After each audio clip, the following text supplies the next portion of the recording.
Greetings, YouTube. My goal always, as someone who is much closer to an average player in this game than a professional player, is to inspire people who consider themselves like me to be on the average spectrum the motivation to complete hard content. What I appreciate about the last two major live streams with tough content that I've done are I've had people who've reached out to me. Akonis, my man, latest person to say that my Gauntlet run inspired him to do his last night, and he did it.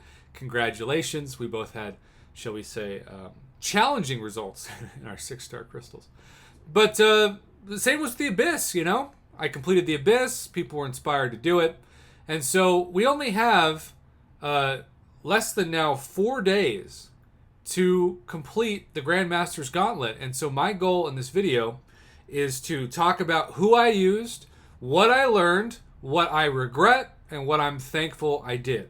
So I did a lot right and I did a lot wrong. And shout out to Katie Candy and Triumphant and Captain Bay, who were all on Skype during it and provided me with some feedback to not only get me through it, but also to keep me somewhat sane. So the first path, if you want to know the best advice, if you are a Quaker, because keep in mind, I only took in one 6-star, and that was Aegon. If you're a Quaker, you want to practice quaking against Doom, and if possible, not advance until you've one-shot him. Now, you're probably going to lose a decent amount of health, but if you don't have to use a revive, do it. I am so confused when people reach out to me and say, Prof, I did the Gauntlet, but Doom just killed me. It took so much to get past it. I'm like, why didn't you start over? You can't. There's zero energy cost to this. It's literally setting you up to start over as many times as you want without being penalized, so you might as well take advantage of it. Now, I cannot say the same thing about Terrax. For those of you that started watching the stream at the beginning and saw Terrax, he was my toughest fight. I quaked against him terribly, and when I got nervous, I would accidentally quake and parry, and when you parry this guy, and especially when you hit him once, he's at a bar of power and you are done. So Terrax was awful, but I quaked everybody to Spider-Ham. I quaked the first 4 fights, and that saved me. I went from having the worst quake performance of my life to one of my best in the OG Vision fight, where I only needed 1 revive to get him down with quake. So that was awesome. Now, when it came to Spider-Ham, that was a challenge in itself because of the evade and also because he would not fire his special one to save my life so often. But once I got past that path, I went on to the second path, and Weapon X was my biggest mistake. One, because I was terrible at fighting him. I don't fight Weapon X. I don't do Alliance War. And Weapon X is sometimes an event quest, but sometimes not. So, had I just used Archangel straight away, I would have saved so many revives and potions, but I told myself, I can build up Aegon. And if I had fought much better against him, I could have built up Aegon, but I didn't. And I would get 30 hits into a combo, and then I'd get wrecked. And it was just dumb. I was just too proud until I gave up and used Archangel. Which, by the way, Archangel is worth it for this fight alone. If you use him for nothing else besides this fight, though, you will use him, hopefully, for the Sasquatch/Mojo fights. Definitely Sasquatch. So, Thing is really how I built up my Aegon. Other than the unblockable specials, this really feels like such a normal fight, and it was very refreshing after Weapon X to do a normal, relaxing fight. My Aegon is rank 3 as a 6-star. Most people's aren't, but I've known people who have been very successful just fighting with their 5-star. So don't think out of this video that you need to use 6 stars in order to do well in the Gauntlet. In fact, I've known so many people who haven't. Korg was also somebody that people warned me against, but I used Quake, and it was 1 revive, I think. I mean, it was very easy. Now, Dragon Man was tricky. I had Triumphant coach me through it, and I haven't apparently fought against Dragon Man right ever, because you want to get his power gain up to his special one, and then bait his special, but block one of the hits of the special. And then after that, if you're using Quake, start charging the heavy and have the concussion be active when the power gain tries to come back, and then it'll be shut off for the rest of the fight. But again, I thought that was a good idea with Quake, and then I brought in Aegon and realized that I should have just been using Aegon the whole time. So with Weapon X, I should have just used Archangel from the beginning, and Dragon Man, I should have just used Aegon. So you live and you learn. Used Quake for Black Panther Civil War. That was pretty easy. And then Nightcrawler, Aegon.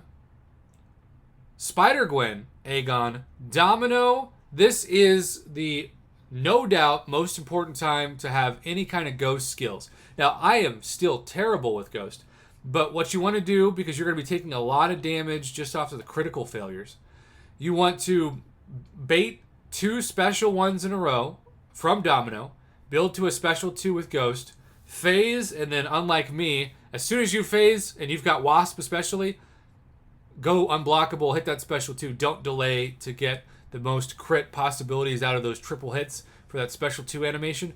I will say this.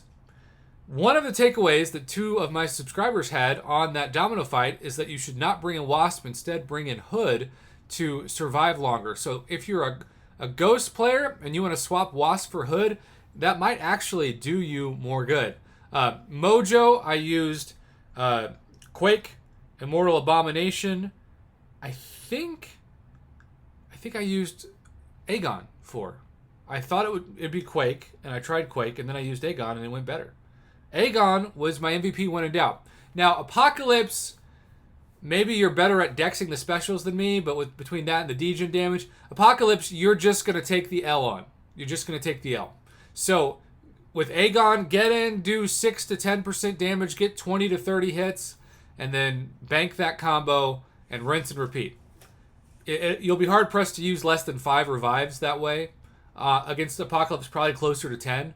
But it's going to be worth it because you're building your combo and you're guaranteed to get more damage done. The tough part is when you keep dying against Apocalypse and he has those charges, you can't get stunned. And so it takes a little bit of intercepting skills and a little bit of luck that you don't get stunned, but you'll get him down.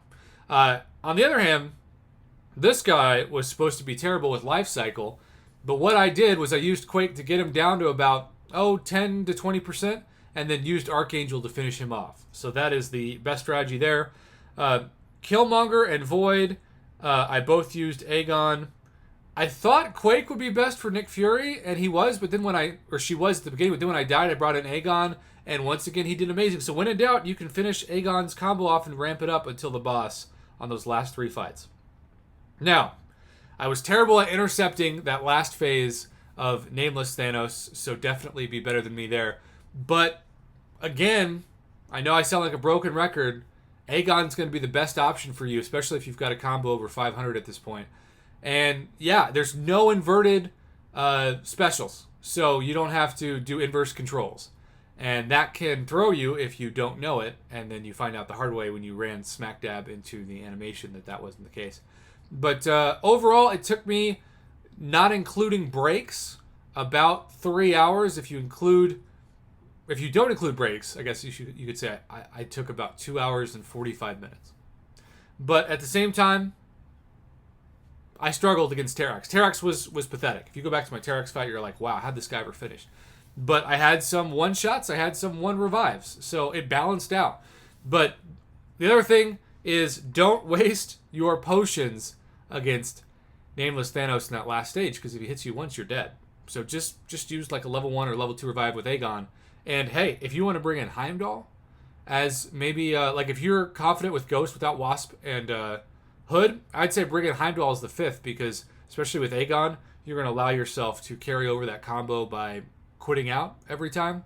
And at the same time, you're not going to have to worry about being trapped in a corner and losing that combo like I did against Weapon X, and wished that I had used Heimdall several times. That would have banked my combo so much faster had I used Heimdall. My goal was to make this video under 10 minutes, so let me end it here. Thanks for watching. Have a good one. Good luck to everybody who's doing the Gauntlet before it goes away and won't come back for who knows how long.